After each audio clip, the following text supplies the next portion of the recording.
தமிழ் சமுதாயத்தினுடைய நீண்டகால எதிர்பார்ப்பு ஒரு திரைப்படமாக விரிந்திருக்கின்றது.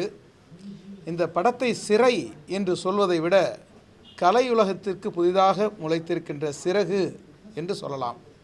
இந்த படத்தினுடைய கதாநாயகன் அப்துல், கதாநாயகி கலை. அப்துல், கலை இருவரை வைத்து சொல்லப்பட்ட இந்த கதையின் வாயிலாக பல்லாயிரக்கணக்கான அப்துல்களை பற்றி அறிந்து கொள்ள முடிகின்றது.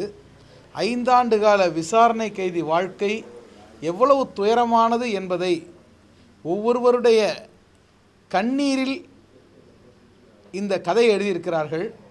திரையில் படம் இருந்தாலும் கண்ணீர் திரை அதை மறைக்கும் அளவுக்கு உள்ளத்தை உருக்கும் வகையில் எழுதியிருக்கிறார்கள் என்று சொன்னால் 16 ஆண்டுகள், 20 ஆண்டுகள், 25 ஆண்டுகள் எல்லாம் சிறையிலே விசாரணை கைதிகள் வதைப்பட்டு கொண்டிருக்கிறார்கள்.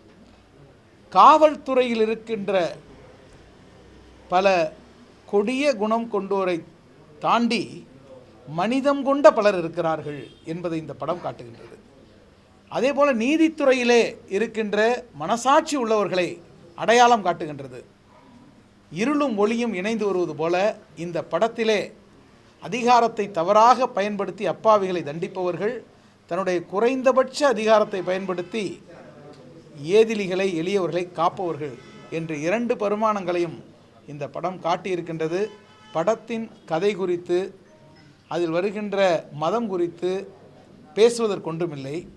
இதில் மதம் வெவ்வேறாக இருக்கிறது என்பதை தாண்டி மனிதம் ஒன்றாக இருக்கின்றது. அதுதான் இந்த படத்தினுடைய உச்சமாக இருக்கின்றது. எளிய மக்களுடைய இதயங்களை தொடக்கூடியதோடு இந்த நாட்டின் மனசாட்சியை உலுக்கி இருக்கின்றது. இந்த படத்தை பார்த்துவிட்டு லவ் ஜிஹாதுக்கு ஆதரவாக படம் எடுத்து விட்டார் என்று சிலர் சொல்லக்கூடும். ஆனால் இந்த படம் மனிதத்தை பேசுகின்றது, மனசாட்சியை தொடுகின்றது. ஆதரிக்கத்தக்க, வரவேற்கத்தக்க அருமையான படம். நன்றி.